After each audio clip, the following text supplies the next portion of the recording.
আসসালামু আলাইকুম ভাইয়া, আপনারা সবাই কেমন আছেন? আশা করি ভালোই আছেন। আমি আজকের যে মাদারবোর্ডটা নিয়ে আলোচনা করব, এটার মডেল হচ্ছে স্যামসাং J600। এটার মাদারবোর্ডটার যে ডায়াগ্রামটা, এটা আজকে আলোচনা করব। চার্জিং ডায়াগ্রাম, চার্জিংয়ের চার্জিংয়ের লাইন কিভাবে মিস্টেক হলে, কিভাবে মেশিন হয়ে গেলে, অথবা এই যে পিনগুলা কিভাবে উঠে গেলে এই লাইনগুলো আমরা কিভাবে কানেকশন করব, সেটা ডায়াগ্রাম আজকে দেখবো। তো প্রথম আমরা চার্জিং সকেটে আসি। এই যে এটা হচ্ছে আমাদের চার্জিং পিন। এই পিনটের এটা যে পজিটিভ লাইন, এটা ডাটা প্লাস ডাটা মাইনাসের লাইন, ঠিক আছে? এগুলো বিপি। আমরা পজিটিভ লাইনটা প্রথম দেখবো যে এটা কই কই গেছে, ওকে, কোথায় কোথায় এটা চলে গেছে। এখন আমরা চার্জিং পিনে আসি। এই যে পজিটিভ লাইনটা, এটা প্রথম আসছে আমাদের ওবিপি আইসিতে। ওবিপি আইসি হয়ে সোজা কোথায় গেছে এটা আমরা লাইনটা চেক করি। এই যে এখান থেকে পজিটিভ লাইনটা, এই যে এটা গেছে এখানে হয়ে, হ্যাঁ সোজা আছে এই যে চার্জিং আইসিতে। এই চার্জিং আইসি আছে একটা, হ্যাঁ, রেজিস্টার হয়ে ক্যাপাসিটর হয়ে, ক্যাপাসিটর হয়ে তারপর চার্জিং আইসিতে ঢুকছে। তাহলে আমাদের এখানে যদি আমাদের যে এই পিনটা যদি উঠে যায়, এই যে পিনগুলোতে অনেক সময় ছকের উঠে গেলে উঠে যায় না, তাহলে আমাদের কি করতে হবে? এই যে পজিটিভ লাইনটা আমাদের গ্রাউন্ডের সাথে গ্রাউন্ড লাগাই দিলে কিন্তু হয়ে যায়। এই যে পজিটিভ লাইনটা আমাদের টেনে বের করতে হবে। যেমন দেখেন, এটা যদি উঠে যায় তাহলে কিন্তু আমাদের এই যে ক্যাপাসিটরের সাথে একটু জাম্পার দিয়ে এখানে লাগাই দিলে আমাদের কিন্তু চার্জ হবে। এখন এটা উঠে উঠে এটা এখন মনে করেন যে এই পিনগুলো উঠে না, এখন আসে ভালো আছে, ঠিক আছে, কিন্তু আমাদের চার্জ বাড়ছে না। তখন অনেক সময় দেখা যাচ্ছে যে আপনার মনে করেন যে এই যে ওবিপি আইসিটা নষ্ট হয়ে যায়, ঠিক আছে? নষ্ট হয়ে গেলে কি এটা ভিতরটা ডিসকানেক্ট হয়ে যায়। তাহলে আমরা কি করব? এটা আমাদের মাপবো যে এক্ষেত্রে আমাদের ভোল্টেজটা আছে কিনা, ঠিক আছে? মাল্টিমিটারে নিয়ে ভোল্টেজ যে রাইখে আমরা মাপবো যে এটা আমাদের ভোল্টেজটা শো করে কিনা। 5 ভোল্ট যদি এখান থেকে শো করে, তাহলে কি আমাদের অপর প্রান্ত শো করার প্রয়োজন আছে। তাহলে আমরা এখানে মাপবো। এখানে যদি আমাদের 5 ভোল্ট শো না করে, তাহলে কি করতে হবে? আমাদের বুঝতে হবে যে ওবিপি আইসিটা নষ্ট হয়ে গেছে। এখন কি করব আমরা? এটা আপনার চেঞ্জ করে দিবেন, অথবা এটা উঠে একটা জাম্পার দিয়ে দিবেন। এই ক্যাপাসিটির সাথে এটার সাথে একটা জাম্পার দিয়ে দিবেন, তাহলে কিন্তু আমাদের চার্জটা এশিওর হবে, ওকে। এখন অনেক সময় দেখা যাচ্ছে যে আপনি মনে করেন চার্জে দিলে আপনার এম্পিয়ার মিটারের লাইট বন্ধ হয়ে যায়, শর্ট হয়ে যায়। তাহলে ওটা কি জন্য? এই যে ক্যাপাসিটার গুলো আছে না, এগুলো শর্ট হয়ে গেলে তাহলে আমাদের এগুলোর সমস্যা হয়, ঠিক আছে?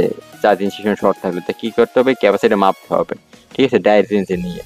তাহলে মাইপে দেখতে হবে যে ভালো আছে কিনা। যদি ভালো থাকে তো তাহলে তো অন্য প্রান্তে দেখতে হবে যে এটা শর্ট আছে কিনা।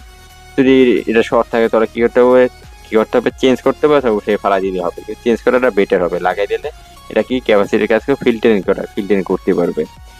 এই যে এই লাইনটা এখন আমরা দেখবো যে এখন আমরা এই ওবিপি আইসি এখানে দেখলাম যে এখানে 5 ভোল্ট আছে, ওকে। এখানে 5 ভোল্ট পেয়ে আমরা ওপিপির আউটসাইডেও দেখলাম যে 5 ভোল্ট আছে। এখন তারপর আমাদের চার্জ হচ্ছে না, তাহলে আমাদের কি করা দরকার? এই লাইনটা কই কই গেছে সেটা আমাদের দেখতে হবে, কোথায় কোথায় আছে এই লাইনটা। এই লাইনটা আমাদের সোজা আছে চার্জিং আইসি সেকশনে, ঠিক আছে। এখানে একটা রেজিস্টার হয়ে একটা ক্যাপাসিটর উঠছে, দুইটা ক্যাপাসিটর উঠছে হয়ে সোজা চার্জিং আইসির ভিতরে গেছে।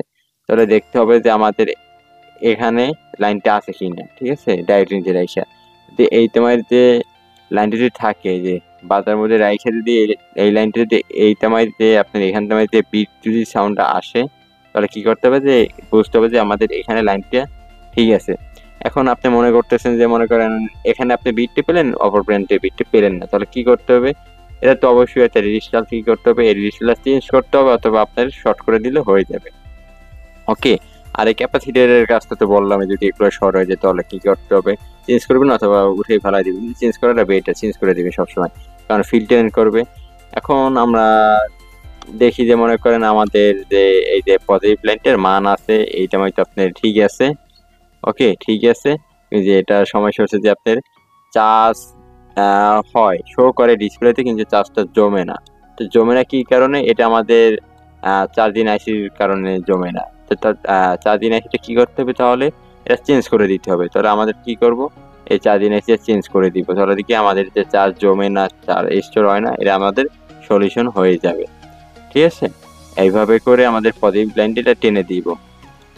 যেমন দেখেন যে এটা এই যে এই যে পজিটিভ লাইনের যে ডায়াগ্রামটা আমরা দেখলাম। ওকে, এখন আমরা দেখবো যে ডাটা প্লাস ডাটা মাইনাস। এখন ডাটা না থাকলে তো আমাদের ফ্ল্যাশ হবে না। এই ফোনটা যদি ফ্ল্যাশ সমস্যা থাকে, এফআরবি থাকে, স্ক্রিন লক থাকে, এটা তো আমাদের কম্পিউটার ফ্ল্যাশ করতে হবে। তো এটা তো ডাটা প্লাস ডাটা মাইনাস যদি না থাকে তাহলে তো আমাদের ফ্ল্যাশ দেওয়া যাবে না। তাহলে এখন সোজা দেখবো যে ডাটা প্লাস আর ডাটা প্লাস এর মাইনাস। ঠিক আছে, এটা আমরা চার্জের সকেটে আসি। এখন এই যে ডাটা প্লাস, ঠিক আছে, আমরা দেখে নিব যে কোনটা ডাটা প্লাস কোনটা ডাটা মাইনাস, এটা দেখে নিব। আর দেখা কোথায়, এই যে আমাদের ডাটা প্লাস, ঠিক আছে, এটা হলো ডাটা মাইনাস। এখন আমরা দেখবো যে ডাটা প্লাসটা, ঠিক আছে, এই যে ডাটা প্লাস, এটা আসছে এখানে একটা রেজিস্টার হয়েছে। ওকে, এখন এখানে যদি আমরা লাইনটা না পাই, এখানে মান মাপবো, এখানে যদি মান না পাই তাহলে কি করতে হবে, এখান থেকে দেখবো যে এখানে মানটা আছে কিনা। যদি এখানে মান থাকে তাহলে বুঝতে হবে এখান থেকে মিস্টেক আছে, তাহলে এখান থেকে লাইনটা টানলে কিন্তু হয়ে যাবে। আর যদি এখানে মান পাই তাহলে অপর প্রান্তে দেখতে হবে যে আমাদের মানটা পাই কিনা। আর এখানে মান পাবো কত, 558, ঠিক আছে, 558 57 এরকমের মান পাবো। আর অপর প্রান্ত ওই যেটা গ্রাউন্ড, ঠিক আছে, ওটা কিন্তু সেম 557 পাবো, এটা 558, ঠিক আছে। পজিটিভ লাইনটা সবসময় একটু বেশি মান দেখাবে। ওকে, 1 2 বেশি মান দেখাবে। এখন আমরা এটা মাপবো। এখন যদি এই ফিউজটা আমাদের কেটে যায় তাহলে কি করতে হবে, এখানে জাম্পার দিলে হয়ে যাবে। ওকে, এখন আমরা দেখবো যে যদি পাই যে এখানে মাপা যে ঠিক আছে, এই লাইনটা ঠিক আছে, এই রেজিস্টারটা ঠিক আছে, তাহলে কি করতে হবে, আমাদের সামনে এগিয়ে দিতে হবে। ঠিক আছে, ডায়াগ্রাম অবশ্যই দেখা লাগবে। আমরা দেখবো যে সামনে সামনে কই গেছে প্লাস লাইনটা, এটা কিন্তু সোজা আইসিতে ঢুকে গেছে। ঠিক আছে, এই যে আইসিতে ঢুকে গেছে, তাহলে কি করতে হবে, আমাদের আইসি থেকে জাম্পার দিতে হবে। আইসিটা রিভল করে দেখবো, যদি রিভল করে না হয় আগে আইসিটির সময় খুলবো, ওই সময় আমাদের দেখবো লাইনটা মেপে যে এই সময়তে আমাদের লাইনটা ঠিক আছে কিনা এখান থেকে। ওকে, এই থেকে এই যে আইসি তামাইতে আমাদের লাইনটা ঠিক আছে কিনা, এই লাইনটা এখান থেকে ঠিক আছে কিনা, বিট দেয় কিনা। যদি বিট দেয় তাহলে আমাদের অবশ্যই লাইনটি আছে, তাহলে কি করতে হবে, আমাদের এই আইসিতে রিভল করলেও ঠিক হয়ে যাবে। আর যদি বিট এখন না দেয় তাহলে আমাদের কি করতে হবে, লাইনটা টানতে হবে। তাহলে আমরা জানি যে আমরা সবসময় আইসি লাইনটা নিয়ে যে ম্যাজিকটার দিয়ে, এই ম্যাজিকটার দিয়ে আমরা কি করবো, সোজা এই লাইনটা এখান থেকে টেনে দিব। এই যে এই রেজিস্টারে টেনে দিবে, এই যে এইটা, ঠিক আছে, এটা টেনে দিলে কিন্তু হয়ে যাবে। এখন আমরা মনে করেন যে গ্রাউন্ডটা সেম ভাবে যদি এটা যদি নষ্ট থাকে তাহলে এটা শর্ট করে দিব।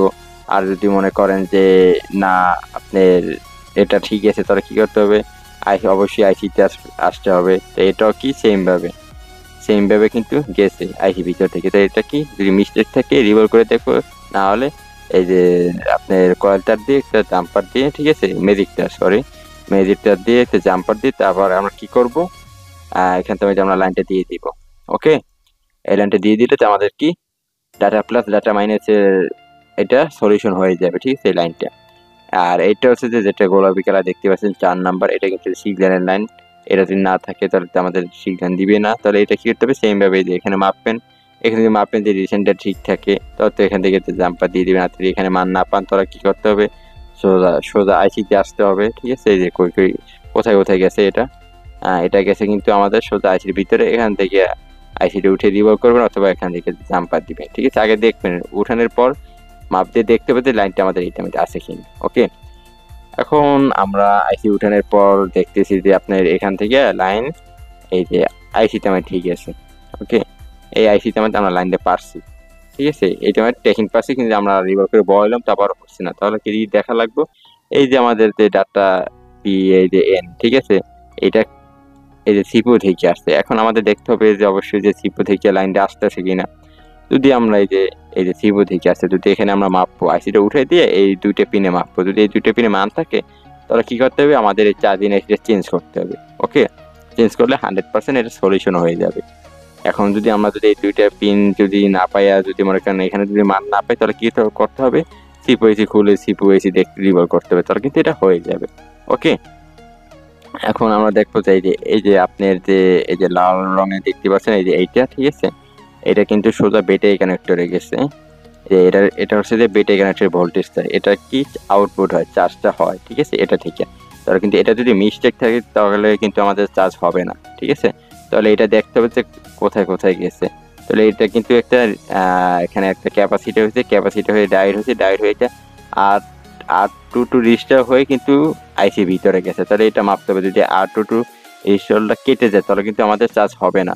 তাহলে অবশ্যই এটা আমাদের মাপতে হবে, যে ব্যাটারি কানেক্টর যে পজিটিভ লাইনটা, ঠিক আছে, বি বাসের, এটা আমাদের মাপতে হবে।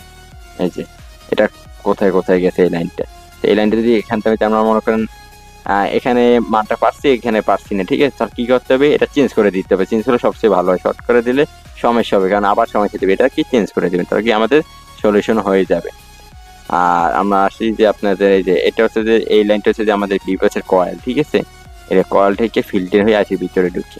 ওকে, আমাদের এই হচ্ছে যে আপনাদের স্যামসাং যে স্যামসাং 600 ডায়াগ্রাম, ঠিক আছে, মাদারবোর্ডের ডায়াগ্রাম এই যে স্যামসাং SM যে 600, ঠিক আছে, চার্জিং ডায়াগ্রাম। তাই আজকের মতন ডায়াগ্রামটা আমাদের দেখা শেষ।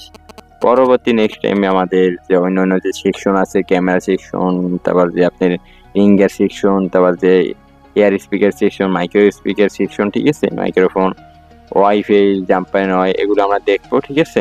তাহলে আজকের মতন ভিডিওটা শেষ করছি, সবাই ভালো থাকবেন, আসসালামু আলাইকুম।